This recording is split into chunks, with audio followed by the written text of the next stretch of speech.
साथीहरुले नमस्ते तपाईहरुलाई स्वागत छ मेरो अर्को भिडियोमा। आज चाहिँ हामी जाँदैछौं झरना हेर्न।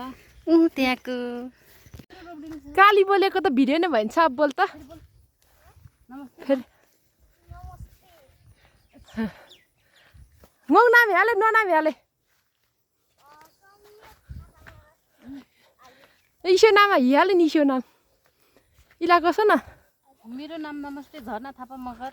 लाए मगर हो हामी लाए मगर हो। हाम्रोतिर चाहिँ साथीहरु यस्तो पाक्छ कि यस्तो पाक्छ सबै टिपेर तर भ्याइसकेछ अहिले त। अस्ति न त यस्तो पाकेको थियो। त्यो चाहिँ हाम्रो प्यारो गाउँ हो, देख्न सक्नुहुन्छ। यस्तो रमाइलो छ हाम्रो गाउँ।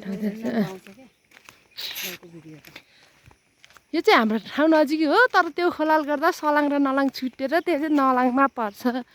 यो चाहिँ अनाथ आश्रम हो कि वृद्ध आश्रम हो थाहा छैन, तर बनाउँदै चाहिँ छ।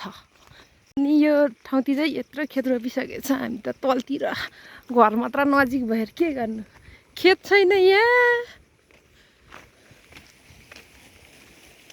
लरक लरक कपाल लर्काउँदै हिँड्यो हाम्रो भदैनी।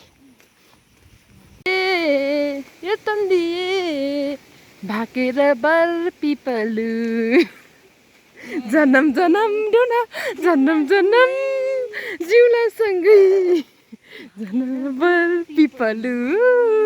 हजुरहरू देख्न सक्नुहुन्छ यो हाम्रो गाउँ सलाङ 1 आमकोट सिद्धलेख गाउँपालिका 3 हो। गाउँ चाहिँ यहाँबाट कस्तो चिसो र यहाँबाट यस्तो मासतिर फैलेको छ। यता चाहिँ खेत छ। झरना सोल्टिनी हामी चाहिँ आइपुग्यो। हिजो अस्ति त झरना ठुलै थियो, आज चाहिँ कत्रो छ, सानो रहेछ। मासतिर खेत रोपेर चढ्नु छ। यो चाहिँ हाम्रो बारी चाहिँ हामी झरना हाम्रो झरना झर्या हो, के ढाल्यो हो। यो हाम्रो बाँसको रुख चाहिँ माथि तरलाई छुन्छ भने काटेर केही छैन। यो चाहिँ झरना हो।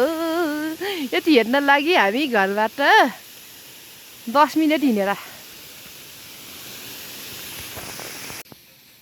हामी चाहिँ अहिले नलाङमा बसिरहेछौँ। नलाङको झरना हेर्दै त्यो हाम्रो गाउँ सलाङ, यही नलाङ। यो सलाङ र नलाङ रे। यहाँ आएर हामीले टिकटक बनायौँ, फोटो खिच्यौँ। अब चाहिँ हामी सायद घर जान्छौँ होला।